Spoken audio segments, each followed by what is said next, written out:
Dalam mata kuliah ini kita tidak membahas lagi mengenai bagaimana cara kerja dan prinsip kerjanya, tapi bagaimana ketika kita dihadapkan dengan data yang berasal dari sensa itu, kemudian bagaimana mengambil informasi dari data spektrum tersebut eh, untuk melengkapi informasi dalam bentukan struktur molekul. Ya. Setidaknya ada dua jenis apa namanya. Jadi kalau kita lihat pada prinsipnya, jadi spektrometri Mas itu dia bukan tidak sama dengan spektrometri yang lain karena memang tingkat energinya berbeda. Ya. Jadi dia bukan spektroskopi yang menyerap energi, tetapi adalah spektroskopi dengan memanfaatkan energi elektron. Dan pada daerah-daerah tertentu, panjang gelombang tertentu, dia pada energi elektron. Ya, energi elektron. Sebagaimana kalau UV-vis, NMR, itu dia dalam energi dengan energi elektromagnet, energi cahaya, atau disebut dengan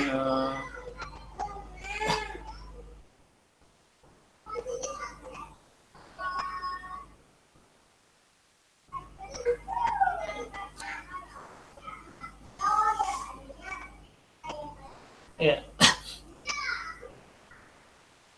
Jadi ini adalah menggunakan energi elektron yang kemudian dengan energi elektron itu dimanfaatkan untuk mengeksitasi molekul yang dianalisis.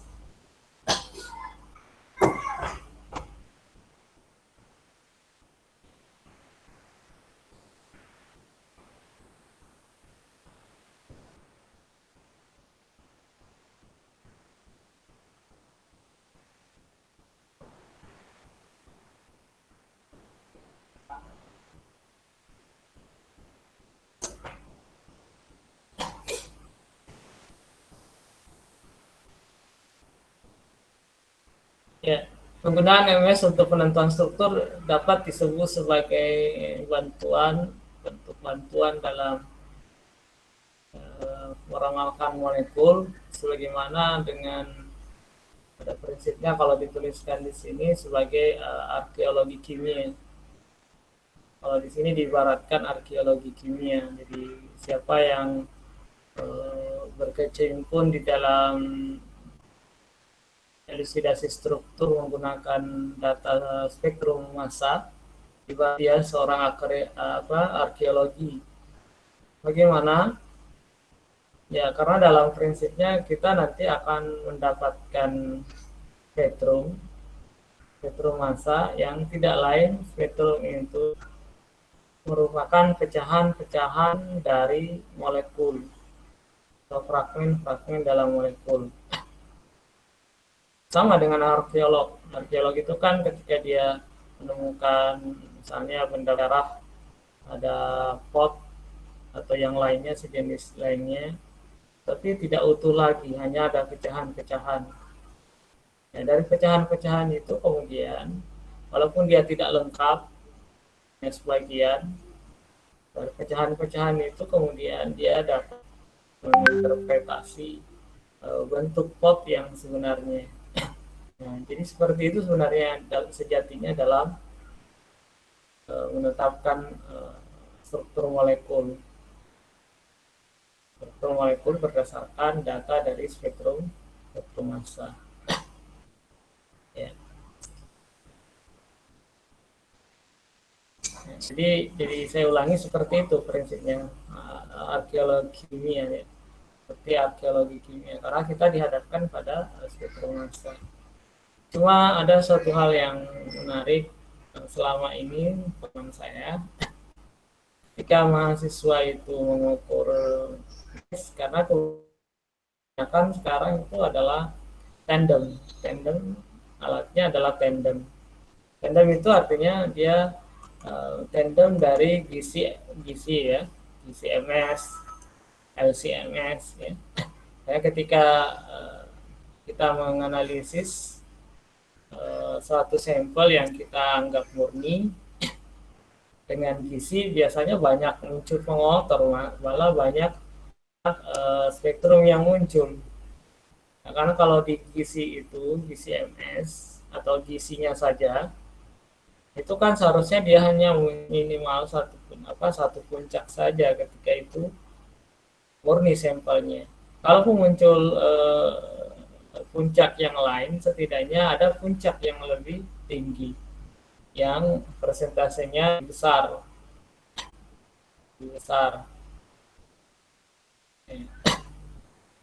Ketika muncul itu, biasanya dalam analisis itu kita jadi bingung kenapa banyak muncul fragmen puncak-puncak, padahal kita senyawanya murni. Kalau senyawanya murni harusnya puncaknya satu. Nah, itu biasa menjadi kendala. Bagaimana cara mengatasinya ini? Mengatasinya adalah bahwa melihat kelimpahan dari puncak itu. Kalau ada kelimpahannya adalah misalnya 70% ke atas, maka itulah adalah senyawa kita. Senyawa kita karena memang tidak murni. Tapi kalau kelimpahannya merata, ya kita yakin bahwa senyawa yang kita anggap murni itu ternyata memang tidak murni. Yang kedua mungkin juga dari sisi alatnya yang tidak sensitif, memang bukan peruntukannya ya, seperti itu. Kan jadi hal seperti itu, terutama di gizinya. Kemudian di MS-nya itu, MS-nya biasanya muncul ratusan spektrum. Kenapa ratusan spektrum? Karena masing-masing puncak dari gizi itu kemudian dikeluarkan MS-nya. Nah, ketika MS-nya dikeluarkan, spektrum MS-nya dari masing-masing puncak, nah, misalnya dalam gizinya itu ada 10 puncak. Kemudian 10 puncak ini masing-masing kemudian diukur MS-nya, diteruskan. Kan ya tandem dari gizi ke MS. Dari hasil gizi itu setiap puncak dari gizi itu kemudian dialirkan ke MS. Ya, dialirkan ke MS. Nah, setiap puncak itu dianalisis spektrumnya. Nah, di dalam spektrum itu, spektrum MS-nya itu kemudian di ke database dari alat itu.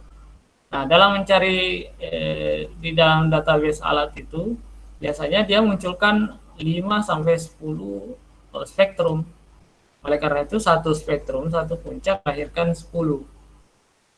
Nah, di situ kita akan lihat, tanya adalah sampel kita di atas, kemudian di bawahnya namanya entry ya.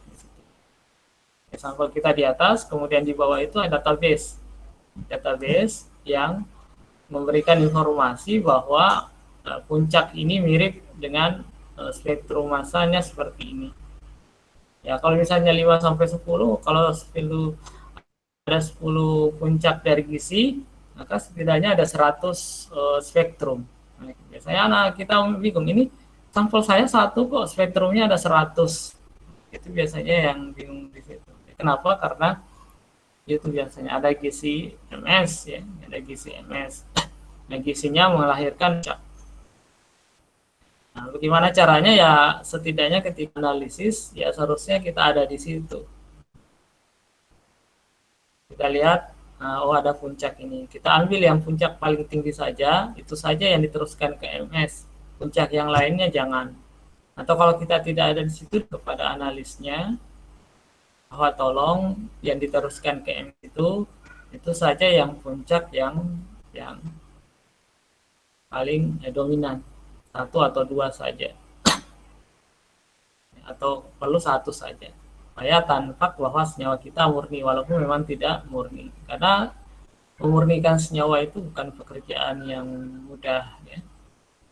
Kadang kita sudah murni ya, bahkan senyawa yang kita beli di pasar yang tadinya pur atau PA itu pun hanya paling 70% 70%, 80%. Itu sangat susah mendapatkan itu. Nah, itu sedikitnya pengalaman dalam analisis MS. Ya. Baik. Jadi kembali pada ini tadi, pada prinsipnya dalam memanfaatkan MS untuk apa namanya, elusidasi struktur, penentuan struktur, ibaratnya kita sebagai ahli kimia. Ya. Jadi nanti di dalam informasi spektrum itu akan ada fragmen-fragmen. Fragmen-fragmen itulah yang menunjukkan pecahan-pecahan dari molekul kita. Oleh karena itu harus punya keahlian dalam dalam memfragmentasi molekul. Fragmen itu alat itu tidak memberikan gambarnya, tidak ukurnya, tetapi hanya memberikan massa saja, hanya memberikan massa. Oleh karena itu MS ini tidak bisa menghasilkan data untuk elusidasi struktur. Ya, tidak, ya, harus dengan data yang lain. Ya, kan dalam MS sebuah molekul sampel yang sengaja dipecah menjadi berapa bagian, potongan-potongan atau fragmen-fragmen. Nah, fragmen ini yang kemudian diidentifikasi berdasarkan massanya. Dan struktur asalnya kemudian disimpulkan dari fragmen tersebut. Ya. Pada operasionalnya, sebuah molekul dibombardir dengan aliran elektron. Saya kira ini di instrumennya. Jadi sebuah molekul yang analisis itu ditembak atau disinari dengan elektron berenergi tinggi. Elektron dengan energi 70 elektron volt. Energi ini menyebabkan satu elektron dalam molekul kita, satu elektron dalam molekul yang dianalisis itu keluar, terlepas, sehingga molekul itu melahirkan radikal kation. Radikal kation inilah kemudian yang pertama terbentuk yang disebut dengan ion molekuler. Dan ion molekuler inilah yang mengandung semua atom yang ada dalam molekul awal, sehingga ion molekuler ini yang disebut dengan sebagai massa molekul. Karena inti daripada salah satu bagian terbesar dari sumbangsi massa spektroskopi dalam elusidasi struktur itu adalah memberikan informasi tentang molekul. Bagaimana melihat massa molekul? Kita lihat kation radikalnya atau disebut ion molekulernya. Nah, ion inilah yang biasanya muncul paling kanan, paling akhir dari fragmen. Jadi apa yang muncul paling akhir fragmen biasanya itu adalah ion molekul. Ini untuk MS tertentu ya, karena MS yang terakhir ini HRMS atau high resolution itu kan banyak sekarang jenisnya. MS itu banyak sekali jenisnya. Kalau yang terbaru sekarang itu adalah seperti jenis-jenis HRMS itu ion molekul itu bukan lagi di kanan, tetapi yang memberikan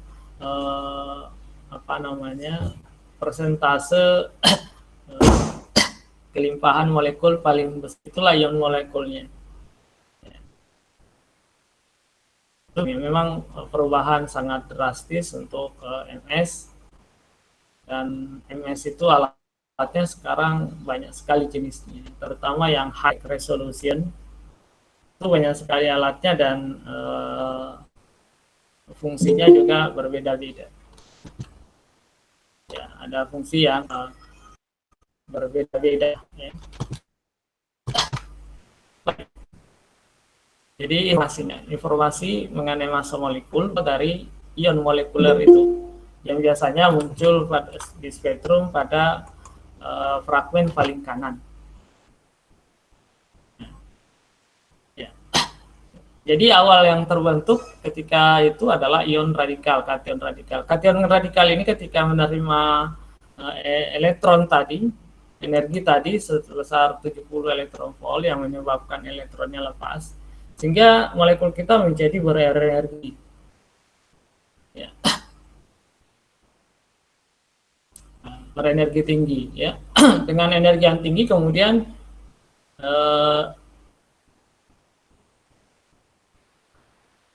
dengan energi yang tinggi ini kemudian dengan waktu tertentu dia terpecah menjadi fragmen, fragmen. Ya, jadi jadi ion molekuler ini yang kation radikal ini karena sudah berenergi tinggi, ya kalau misalnya dia tidak pecah maka hanya satu fragmen muncul di spektrum. Tapi karena ion radikal kation radikal atau ion molekuler ini yang energinya tinggi kemudian fragmen.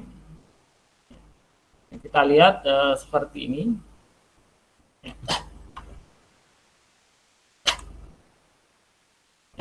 Kation radikal M+ radikal ini kemudian pecah.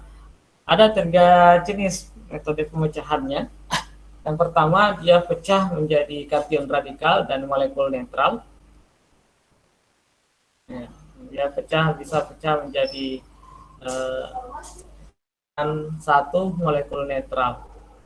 Atau yang kedua, dia pecah menjadi kation dan satu radikal. Atau dia pecah di sebaliknya, yang satunya radikal, yang satunya kation.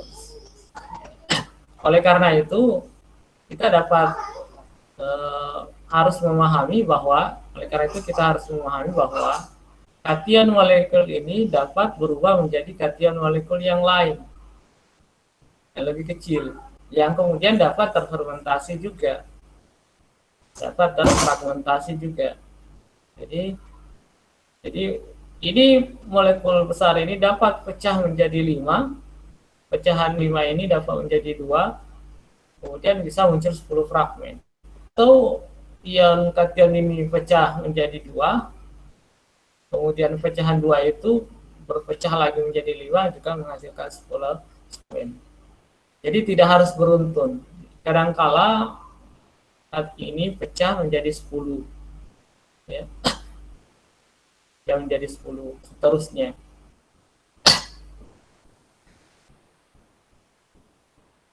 Ya, ini prosesnya saja. Umumnya fragmentasi sangat cepat di daerah sumber ion.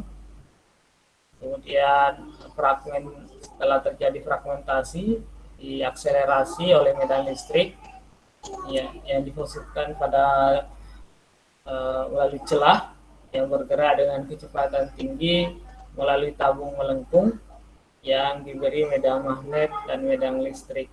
Kecepatannya tergantung dari kekuatan medan magnet dan listrik yang kemudian diarahkan pada detektor. Nah, kira-kira spektrumnya seperti ini.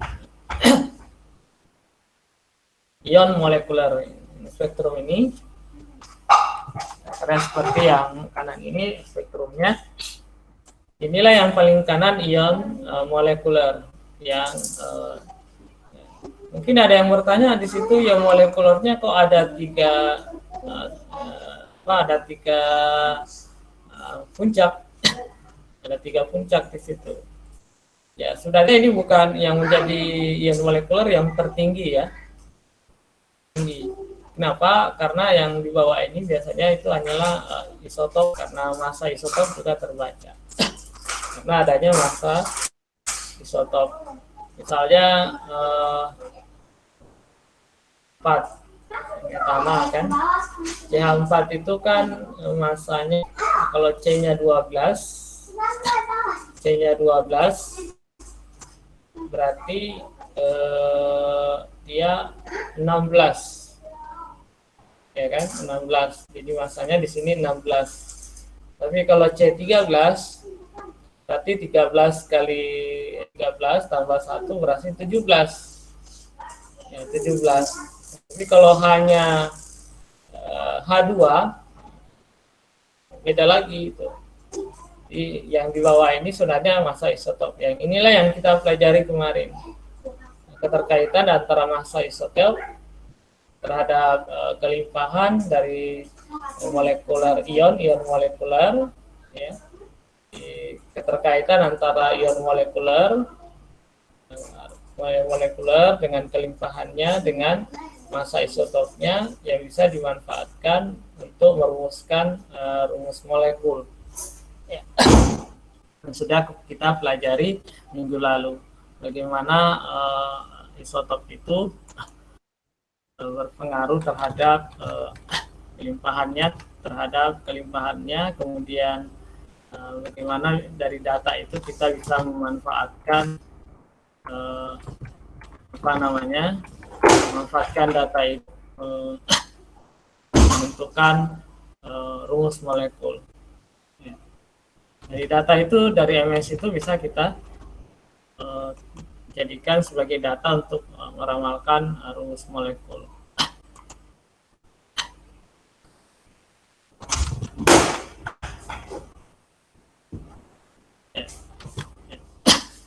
Nah, kemarin kita sudah sampai ini, analisis bagian kedua B, analisis spektrum massa.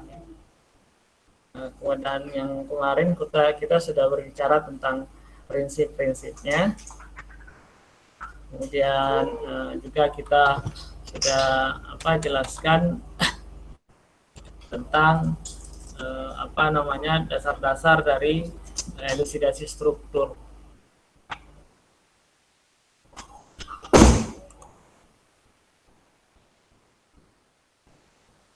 Atau prosedur dari penentuan struktur.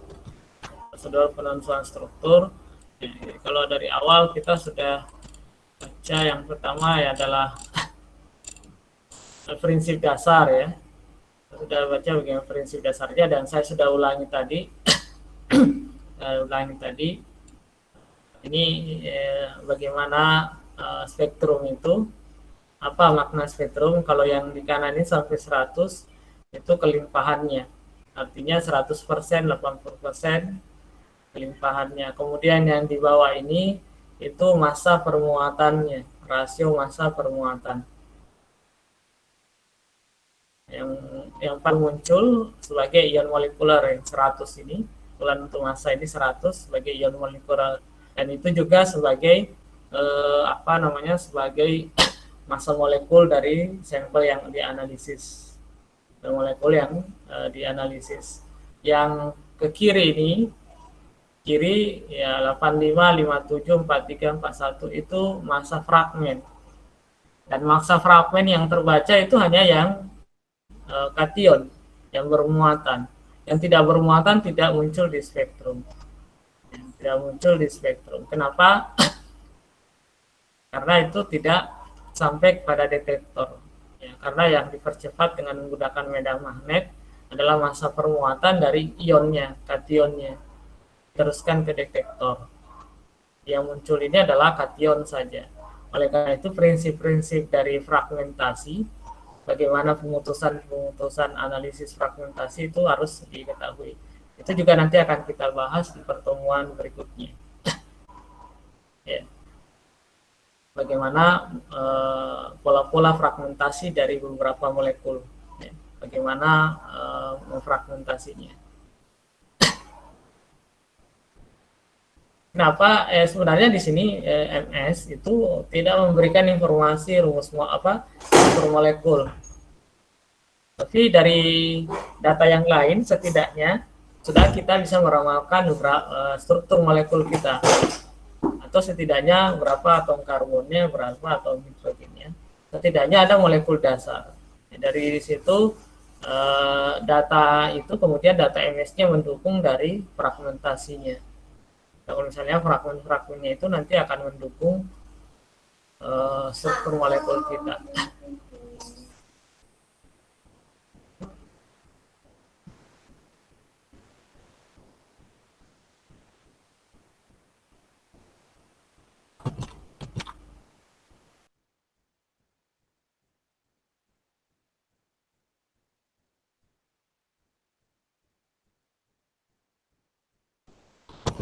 Ya, kemudian ini contoh fragmentasi dan ion molekul. Ion molekulnya 150. Ini untuk apa ya? Ini uh, vinyl apa? Etil benzoat. Ini etil benzoat 150 itu ion molekulnya, ini yang ketika ditembakkan dengan elektron 70 elektron volt, maka dia melepaskan satu elektron. Elektron yang lepas itu tentunya adalah elektron yang mudah lepas. Biasanya yang mudah lepas itu dia berasal dari pasangan elektron bebas dulu, ya, pasangan elektron bebas atau pada pasangan elektron ikatan elektron V. Ya, biasanya yang mudah lepas. Dilepas satu elektronnya menjadi kation. Kation ini tidak melepaskan atom, tetapi masih molekul dengan atom yang utuh, yang massa permuatannya masih 150. Inilah yang muncul di sebagai ion molekul. Nah, kemudian di dalam fragmen kita muncul massa-massa yang lain. Ada yang 122, ada 105, ada 77, ada 51. Ada 51.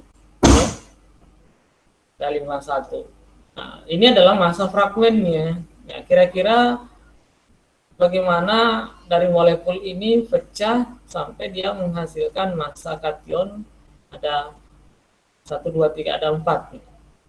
Di sini yang 105, yang 100%, dia melepaskan CH3, CH2O.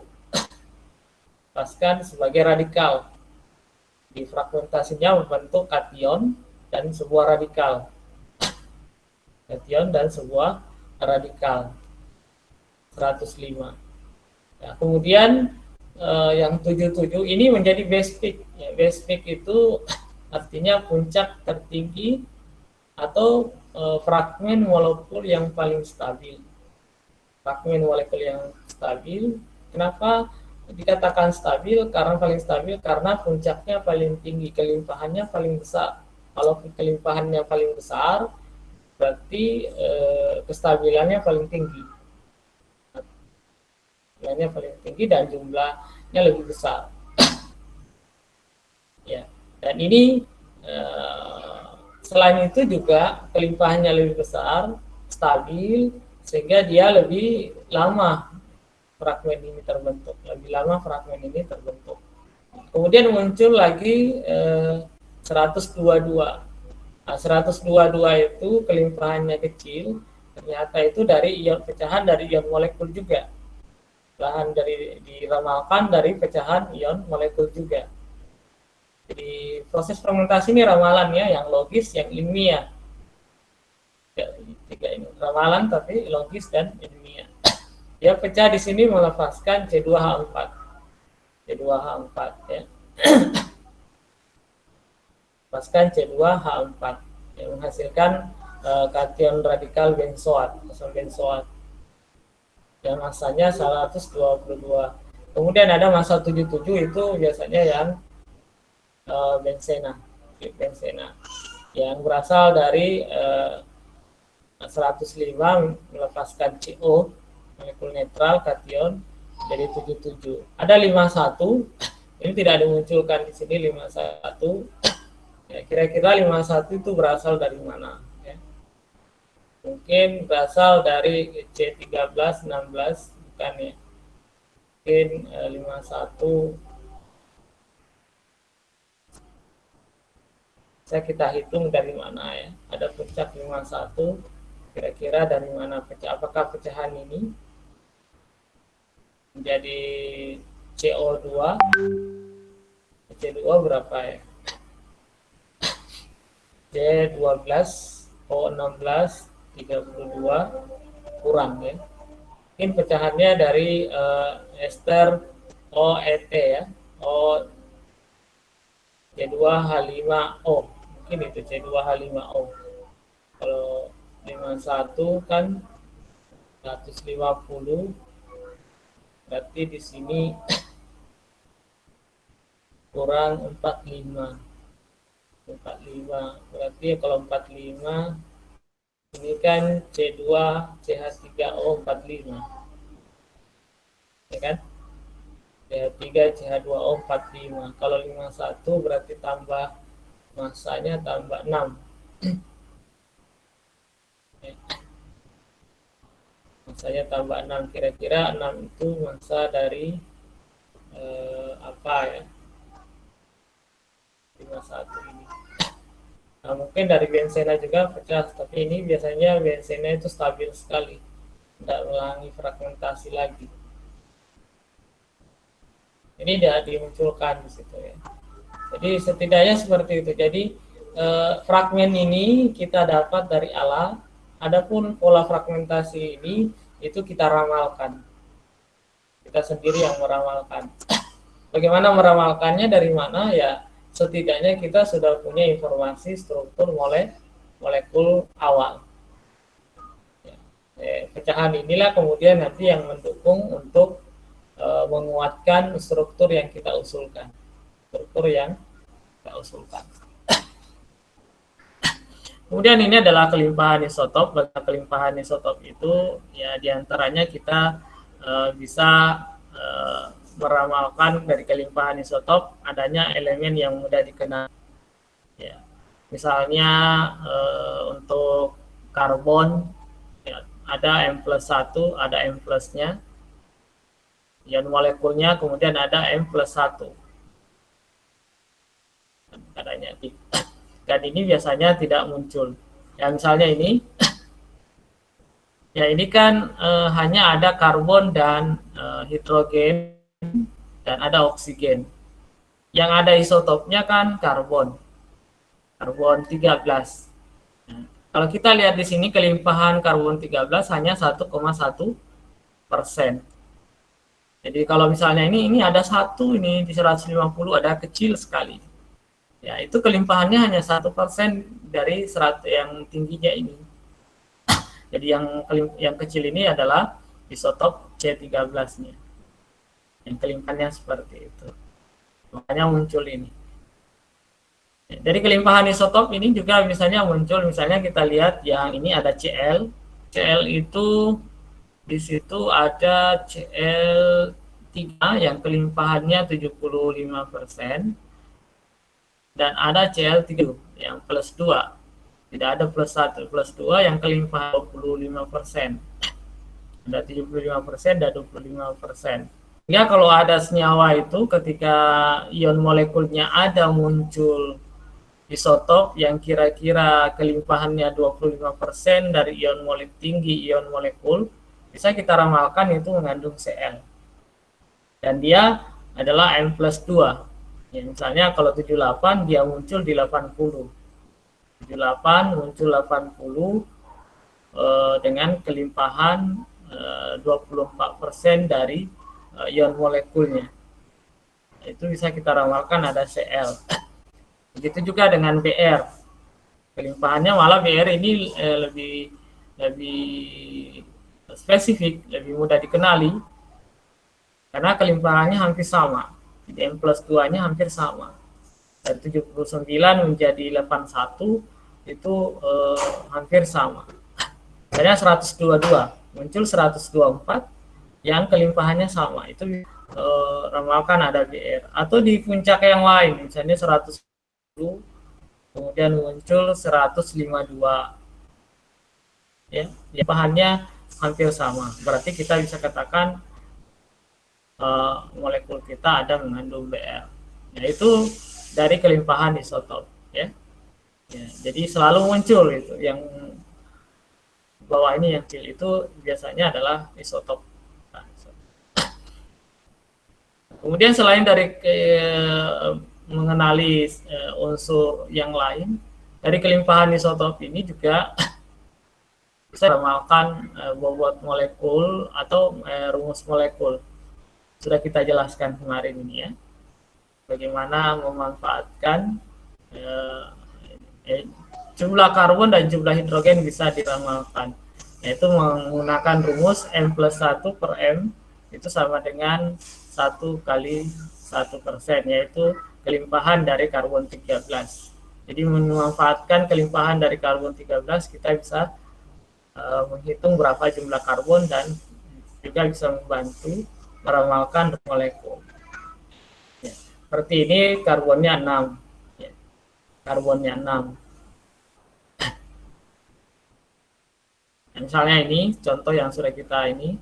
Jadi dibuat dulu M plusnya itu, M-nya jadi 100%. Nah, kemudian kebetulan datanya ini sudah 100%, maka M plus satunya 6,6 dibagi kelimpahan dari atom karbon 13 sama dengan 6. Jadi ada 6 karbon. Ya, kalau ada 6 berarti 6 kali 12 berarti 72.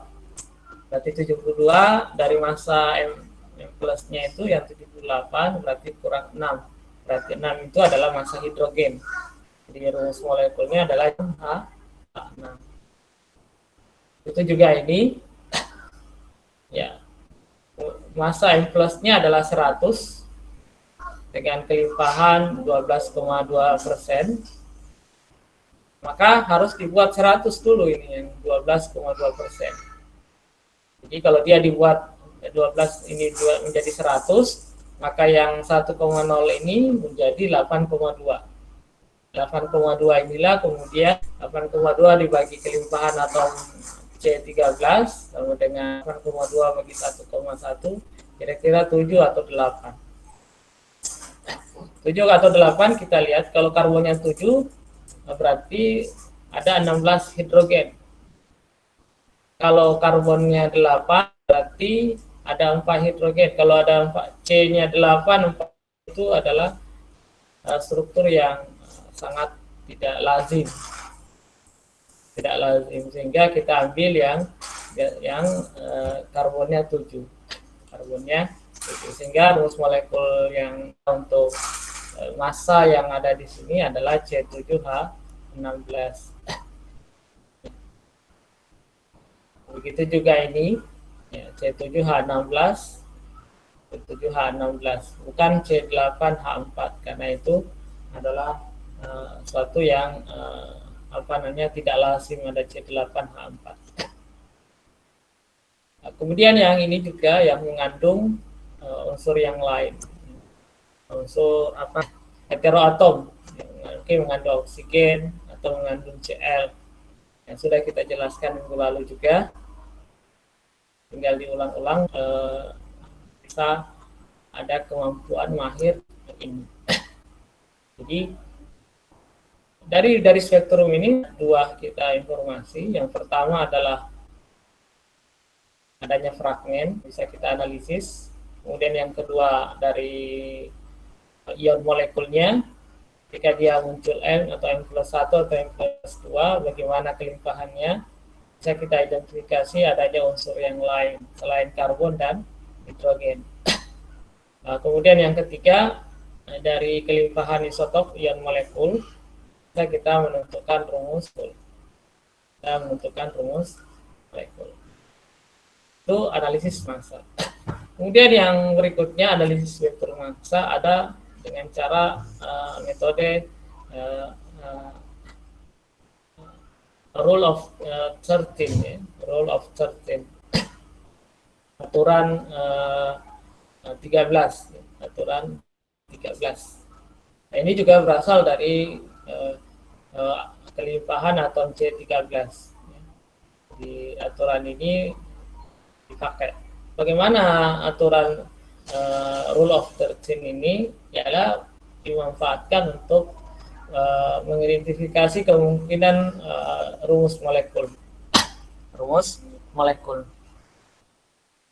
caranya adalah menghitung jumlah karbon dari M plus per 13. Menghitung jumlah karbonnya dari massa ion molekulnya dibagi 13. Kemudian yang kedua, hidrogennya dihitung dari hasil bagi itu ditambah sisa dari bagian 1. Sisa dari tahap 1. Contoh kita berikan ini ya. Contoh misalnya dalam spektrum kita muncul M plus 106. Misalnya 106. Kita hitung pertama N-nya atau jumlah karbonnya N-nya 106 bagi 13 sama dengan 8. Berarti ada 8 karbonnya. Sisanya adalah 2. Karena kalau 108 bagi 6 bagi 13 itu 8,2. 8,1 lebih ya. Nah, 106 dibagi 13 itu 8,15 ya. 8,15 jadi 8, ada sisa 2 di situ. Jadi kemudian tahap kedua N-nya 8 tambah 2 sama dengan 10. Ya. 8 tambah 2 sama dengan 10. Nah, itulah jumlah karbonnya. Jadi formulanya adalah C8H10. Jadi sisa dari 106 bagi massa atom C13, plusnya dibagi 13, sisa baginya itu ditambahkan dari sisa hasil bagi itu tadi.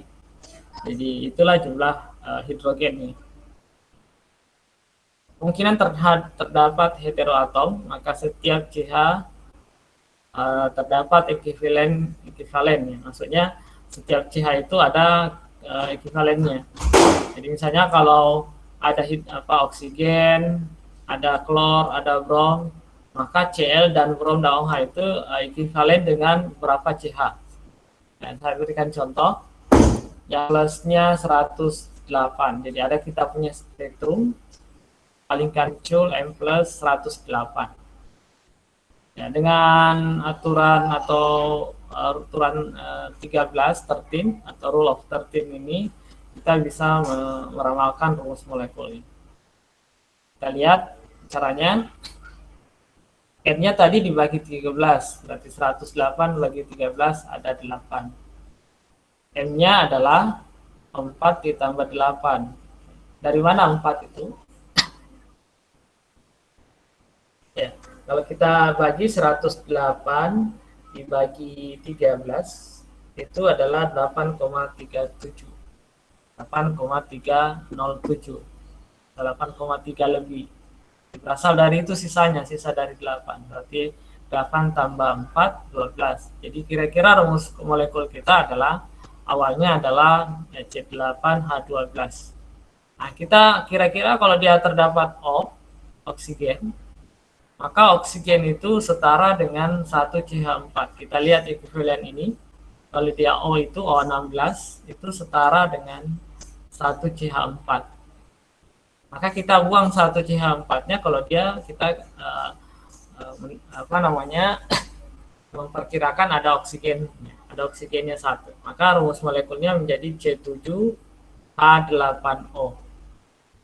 Ya, kalau misalnya ada 2O, berarti 2 CH4 yang hilang menjadi C6H4O2. Atau mengandung Br, ya Br itu ekuivalen atau setara dengan, kita lihat di sini Br mana ya? C6.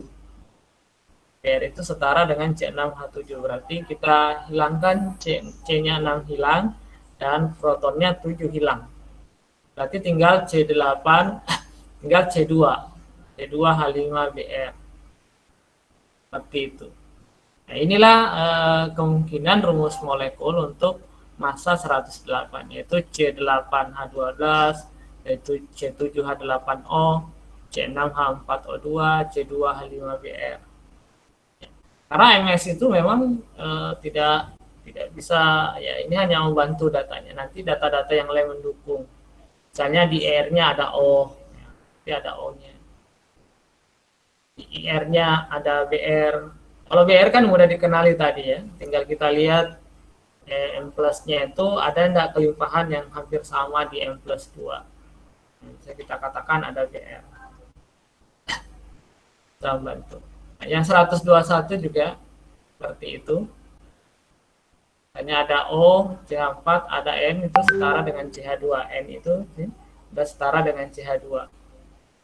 Kira-kira rumus molekulnya seperti ini.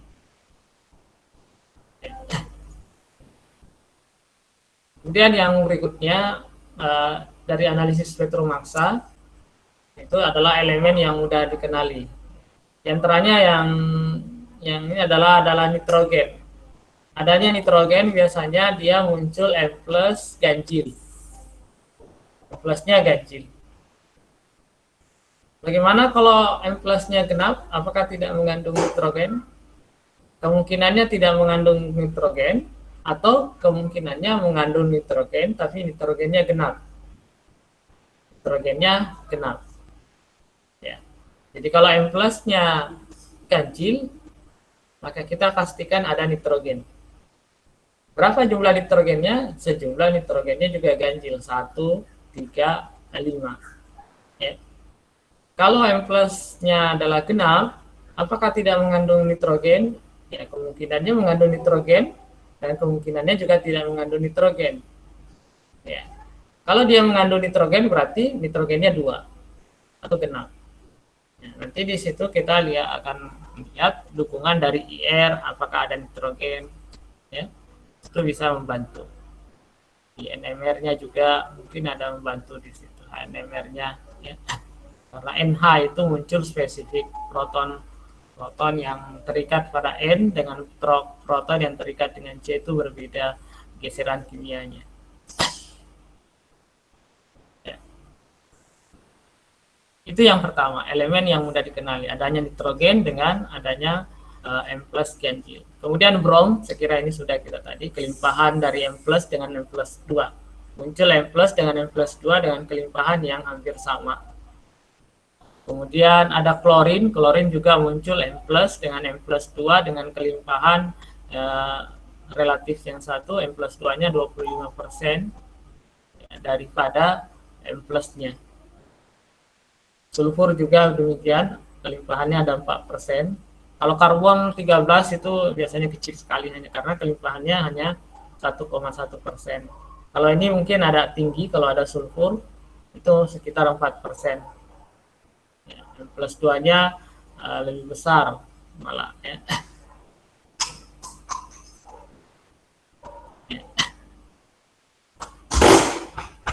Kira itu yang saya bisa sampaikan untuk kuliah kita hari ini. Kita, cukup dulu. Sebenarnya masih ada waktu, ada 40 menit. Kalau ada yang mau ditanyakan, kita diskusi di sini dengan sisa waktu yang ada.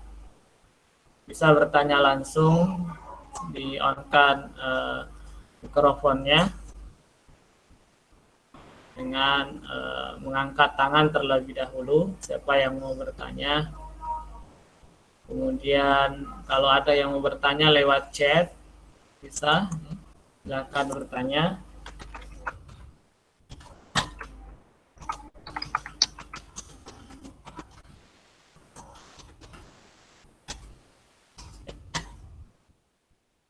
Silakan ya.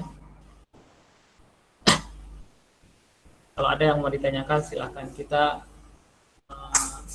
buka diskusi di sini kira-kira 20 menit sebelum kita akhiri.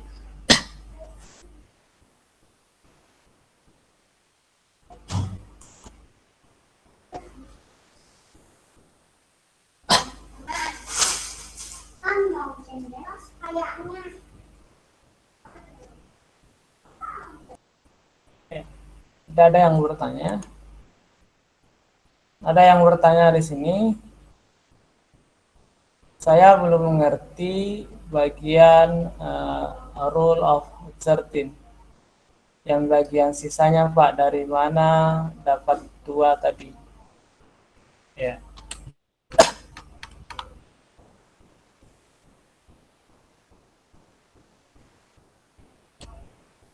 Ya. Baik. Ya.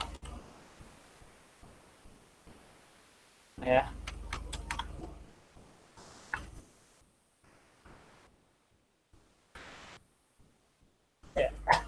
Yang itu tadi ya, yang apa namanya? Yang contoh yang diberikan.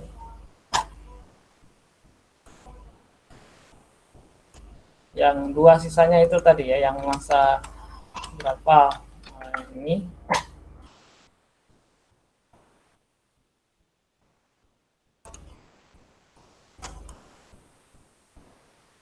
Nah, ini ya.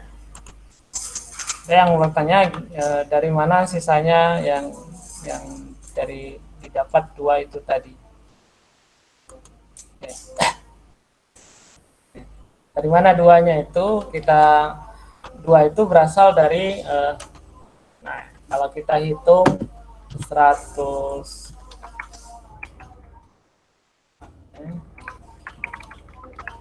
106 ya. 6 dibagi 13 itu masuknya sisa dari 8 gitu ya. Sisa dari 8. 106 dibagi 13. 8,1538. 8,1538. Jadi 2 itu berasal dari ini. Berasal dari ini. Maksudnya itu 8 bisa setara 1,1 setara dengan ini 1,5 setara dengan 2 yang ini ya. Isi saja ini maksudnya 8 saja ada, nanti kita dapat perkalian sama dengan 12,85. Berarti ini sama dengan berapa? 8 sisa 9. Berarti kalau kan nah ini kan 8 tadi, berarti dia rumus molekulnya C-nya 8. C8 hanya adalah 8 tambah 2. Berarti 10. Hanya itu 8 tambah 2. Jadi hanya sama dengan 8 tadi ditambah sisanya 2. Saya kalau yang ini 12 kita dapatkan dari pembagian ini misalnya ya.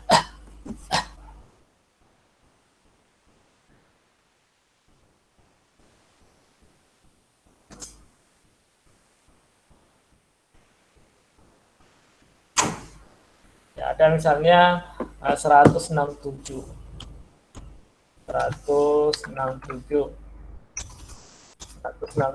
bagi 13 itu 12, tapi yang plusnya yang plus sama dengan 167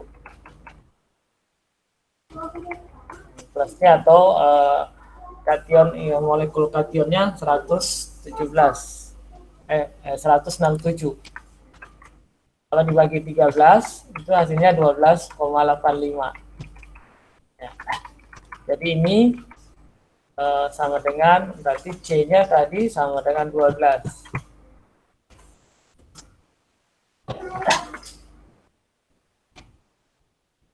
C-nya sama dengan 12.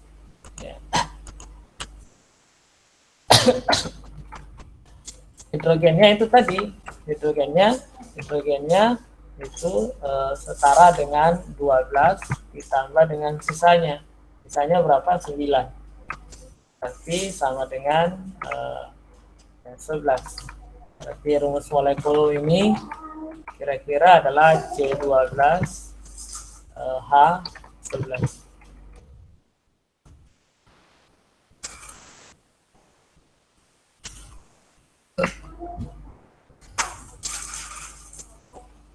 Oh sorry, C12H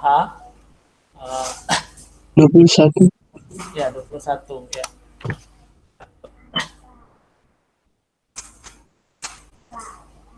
Satu di situ. Seperti itu ya. Caranya itu tadi. Rule of 13 itu.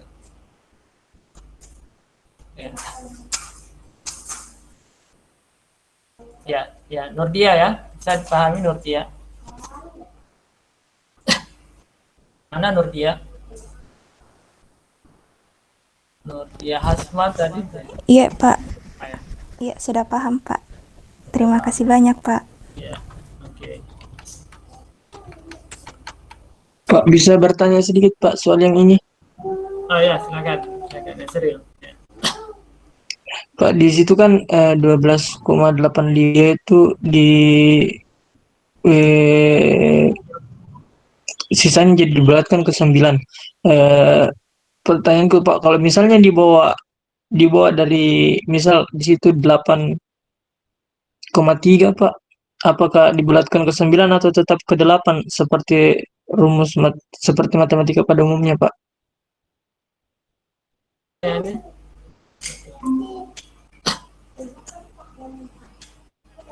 ada terputus tadi, gimana ya? Yang bertanya tadi silakan. Eh, itu Pak yang pembulatannya apakah sesuai dengan eh, matematika pada umumnya atau eh, misal kalau 8,83 di situ Pak, apa tetap dibulatkan ke 9 atau tetap 8?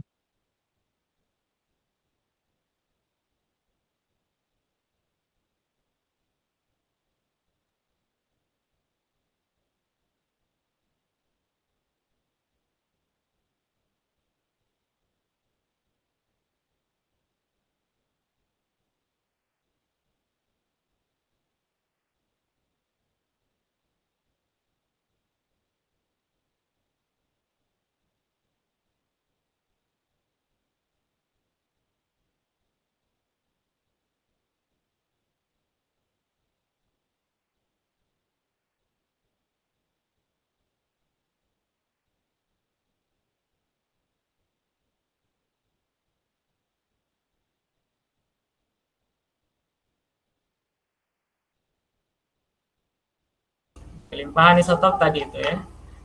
Jadi ini bisa dibulatkan ke 8 atau bisa kita ambil. Nah, ini kan hanya apa namanya, hanya prediksi ya. Jadi hanya ramalan atau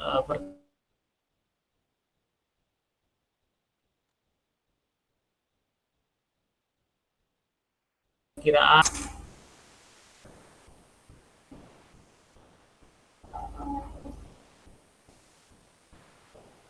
Ya,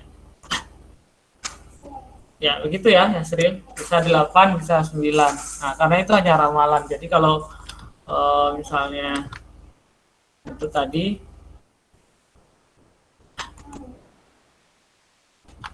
kan bisa kita katakan juga hanya kalau kita ambil 8, berarti hanya itu 12 ditambah 8, berarti sama dengan berapa ini? 20.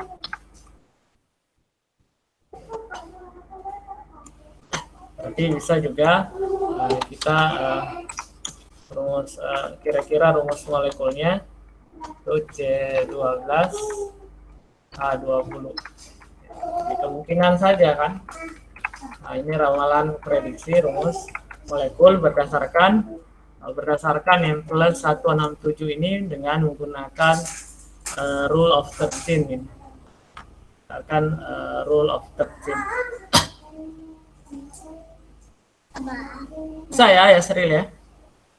Iya Pak, terima kasih Pak.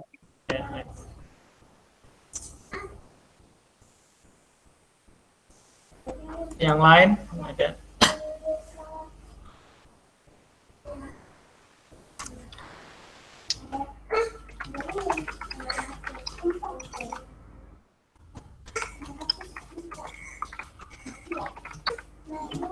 Apa?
Baik, kalau tidak ada yang mau bertanya, ini saya mau yang bertanya ya. Tidak ada yang mau bertanya, saya yang bertanya. Saya berikan soal.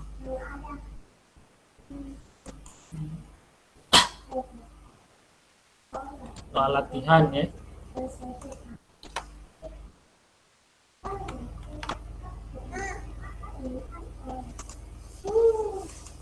Oke, dikerjakan berdasarkan apa yang sudah kita pelajari.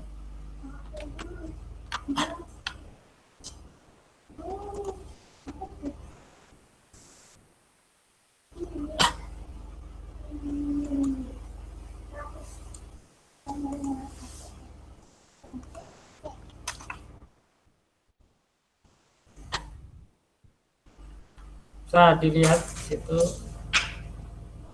atau ini nanti akan saya share di apa namanya di Syam Oke, nanti dikerjakan ya.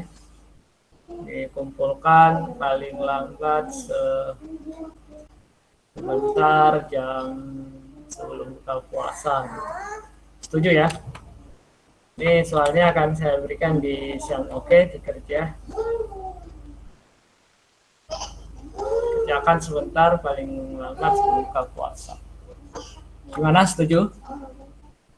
Kalau setuju kita akhiri, kalau tidak setuju ya terus saja.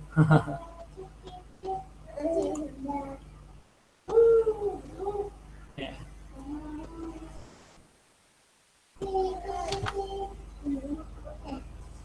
Ini nanti dikerjakan di Syam Oke, dikumpul di Syam Oke.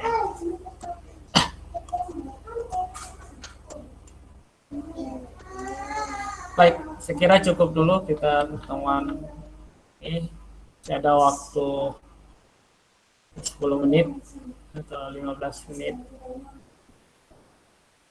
Sekira kita kurangi karena bulan puasa, kita saling memaklumi, kita tidak habis itu.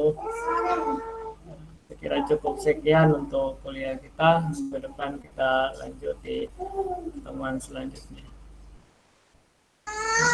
Assalamualaikum warahmatullahi wabarakatuh. Waalaikumsalam warahmatullahi wabarakatuh. Waalaikumsalam warahmatullahi wabarakatuh. Terima kasih banyak, Pak. Warahmatullahi wabarakatuh. Ya, sama-sama.